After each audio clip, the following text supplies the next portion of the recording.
캐나다 대법원이 위헌 소송을 한 3개 주에 대해 캐나다 탄소세는 합헌이라는 판결을 내렸습니다. 기후변화는 한 지역이 아닌 전국에서 일어나는 현상이고 이 때문에 캐나다 연방정부가 거국적 차원에서 정책을 펼칠 수 있다는 것입니다.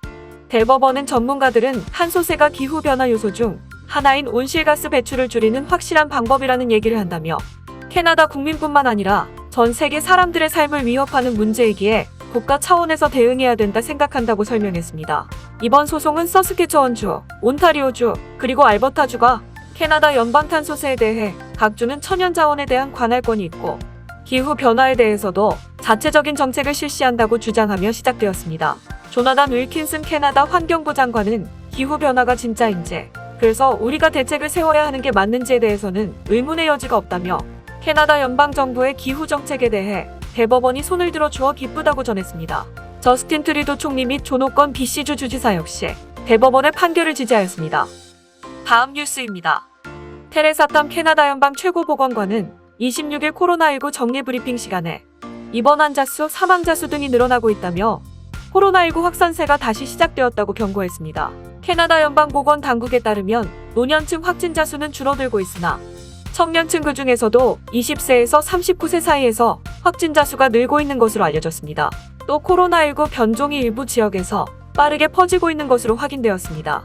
현재까지 코로나19 변종 누적 확진자 수가 7,100명이 넘고 이 중 90% 이상이 영국 변종이었습니다. 탐 보건관은 영국 변종은 전파력이 더 강해 신규 확진자 수가 더 빠르게 늘 수 있다며 각별히 주의하셔야 한다. 자칫하면 폭증할 수 있다고 당부했습니다. 또 변종 바이러스의 확산을 막고 계속해서 예방접종을 해나간다면 큰 문제 없다면서도 하지만 접종이 진행되기 전에 너무 빨리 확산되면 백신 효과를 보기 어려울 수 있다고 경고했습니다. 다음 뉴스입니다. 미국 메이저리그 개막을 앞두고 토론토 블루제이스 개막전 선발을 류현진 선수로 발표했습니다. 류현진 선수는 2019년, 2020년에 이어 한국인 최초로 3년 연속 개막전 선발에 나서게 됩니다. 박찬호 선수는 2001년, 2002년 선발로 2차례 등판한 적이 있습니다.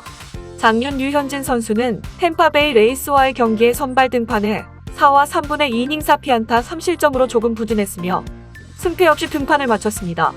류현진 선수는 양키스전 통산 4경기에 나서 1승 2패 평균 자책점 6.04를 기록했으며 마지막 등판에서는 7이닝 5피안타 무실점을 기록해 양키스를 상대로 첫 승을 따냈습니다. 블루제이스의 첫 경기는 뉴욕에서 양키스와 맞붙게 되며 류현진 선수와 맞붙게 될 양키스의 선발 투수는 FA의 최대 규모인 3억 2,400만 달러의 9년 계약한 게리 콜 선수입니다. 개막전 경기는 동부 시간인 1일 1시 5분에 뉴욕에서 열립니다. 다음 뉴스입니다.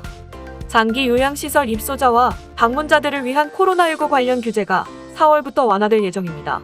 BC주 보건당국은 올해는 우리 모두에게 힘든 시기였지만 그 중에서도 장기 요양시설 입소자 및 가족들이라며 코로나19의 가장 취약한 그룹 중 하나인 장기 요양시설 입소자들이 1차 접종을 다 끝냈기 때문에 4월 1일부터 규제를 완화하려 한다고 전했습니다. 이제 요양시설 방문이 자유롭게 가능하며 완화된 규제는 다음과 같습니다. 기존 1명만 방문자로 지정해야 했던 규제가 해제되어 다른 가족이나 친구 방문이 가능합니다. 한 번에 1명만 방문 가능했던 규제가 해제되어 최대 성인 2명까지 방문 가능하고 아이는 추가로 더 데리고 올 수 있습니다. 방문자 입장 가능 공간 제한이 해제되어 입소자 방에 직원 참관 없이 방문 가능합니다. 입소자와 방문의 접촉 금지 규제는 해제되었지만 마스크 착용, 손 씻기 등 기본적인 방역 수칙은 지켜야 합니다. 그러나 방문하려는 요양시설의 집단 감염 사태가 벌어졌다면 집단 감염 사태가 종료되기 전까진 방문이 불가능합니다. 또 사전 방문 예약, 방문자 건강 상태 체크, 의료용 마스크 의무 착용, 주기적인 손소독 등의 규정들은 그대로 유지됩니다. 보니 헨리 BC주 보건관은 규제를 완화하고 더 많은 사람들이 요양시설에 방문하기 때문에 집단 감염 사태가 발생 확률이 높아진다는 사실은 잘 알고 있다면서도 하지만 지금은 그런 위험률 상승보다 입소자들이 사랑하는 가족들과 친지들을 만나 얻는 정서적 안정감 등이 훨씬 더 크다고 판단했기 때문에 이와 같은 결정을 내렸다고 전했습니다. 또 그렇게 판단을 내릴 수 있는 까닭은 대다수의 입소자들과 직원들이 1차 접종을 마쳐 어느 정도 안전을 확보했기 때문이라고 덧붙였습니다. 다음 뉴스입니다. BC주 보건당국은 25일 장기 요양시설 규제 완화 및 일부 실내 종교 집회를 허용했습니다. 하지만 현재 제3차 유행이 돌고 1일 신규 확진자 수도 꾸준히 늘고 있어 많은 BC주 주민들이 걱정을 금치 못했는데요. 이에 대해 보니엘리 BC주 보건관은 일일 신규 확진자 수가 늘고 있다는 사실은 저희도 잘 알고 있다며 무작정 규제를 완화하는 것이 아니라 규제를 풀어도 큰 영향을 미치지 않을 수 있는 것들에 한해서 하는 것이라고 설명했습니다. 이어 1년이 넘게 코로나19 바이러스와 싸워왔고 실내보다는 야외가 훨씬 안전하다는 것을 배우고 입증했다고 부연했습니다. 또 코로나19 예방접종이 순조롭게 진행되는 것도 짚고 넘어갔습니다. 우리가 향후 몇 달간 가장 집중해야 할 것은 예방접종이라며 1차 접종만으로도 더 안전하게 활동할 수 있다고 전했습니다. 3월 초부터 BC주 정부는 10명 이하 야외 모임을 허용한 상태입니다. BC주 보건당국은 최근 19세에서 39세 사이에서 신규 확진자 수가 늘어나고 있다며 답답하시겠지만 코로나19 방역 지침을 잘 지켜주시고 따라주시기 바란다고 당부했습니다. 다음 뉴스입니다. 지난 27일 노스밴쿠버에서 끔찍한 칼부림 사고가 일어났습니다. 노스밴쿠버 경찰은 지난 27일 오후 1시 40분경 린벨리 도서관에서 누가 칼에 찔렸다는 신고를 받고 출동했다며 현장에 도착했을 땐 6명이 칼에 찔려 있었다고 전했습니다. 용의자는 28세 남성으로 전과자며 도서관 안과 밖에서 칼로 사람들을 찌른 것으로 알려졌습니다.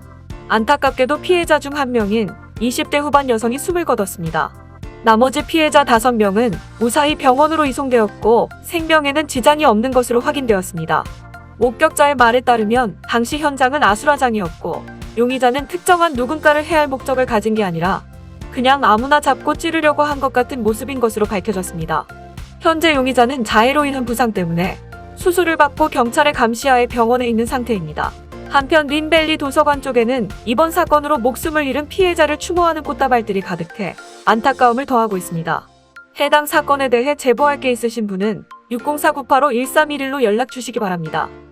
다음 뉴스입니다. 토론토에서 머리를 자르려면 좀 더 기다려야 할 수도 있을 것으로 보입니다.